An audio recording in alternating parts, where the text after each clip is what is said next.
Hi everyone, Dave with Digital Foundry here, and this is a look at performance in The Division on PlayStation 4 and Xbox One. Now, we covered the beta a while back and we came away pretty impressed with how well the game ran on both consoles.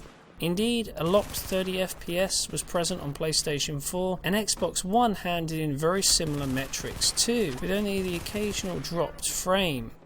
So how well does the final game hold up?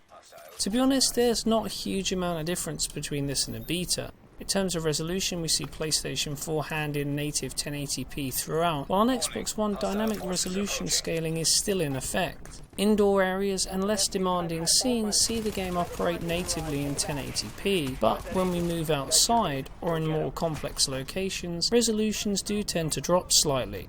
For example, we measured metrics of around 1792 by 1008 or 1728 by 972, essentially between an 81 to 87% of full HD resolution, and this basically manifests as details on street signs looking a little softer on Xbox One. But ultimately though, it's not that big a deal, and outside of resolution the two versions deliver a very similar level of presentation, with effects work and details appearing largely identical.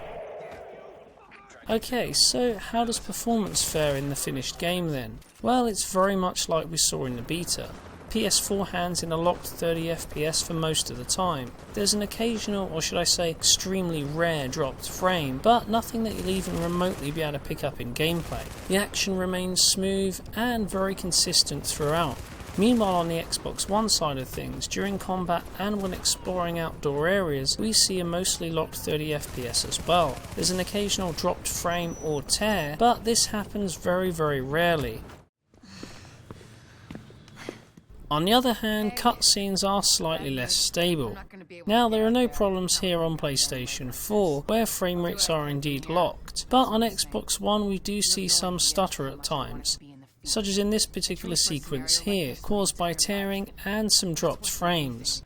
Now, it's worth bearing in mind that this doesn't happen too often, but it is kind of curious to see it occurring at all, particularly here when there's not really much going on. There are also other areas where performance in Xbox One suffers slightly. For example, when moving from indoor areas to outside, or moving through the quarantine checkpoints, we see pockets of tearing and some notable frame rate drops on Xbox One. The screen wobble and judder here is distracting, but thankfully these moments don't last long. In fact, we're not exactly sure why they're occurring here at all. Perhaps streaming the outdoor locations might have something to do with it. But anyway, aside from these small issues, The Division hands in solid performance on both platforms that gamers should be pleased with. Anyway, that's all we've got time for today, but we will be taking a more in-depth look at The Division on consoles and indeed the PC in another video, so make sure you stay tuned for that. As always, don't forget to like or subscribe if you enjoyed the video, and until next time, thanks for watching.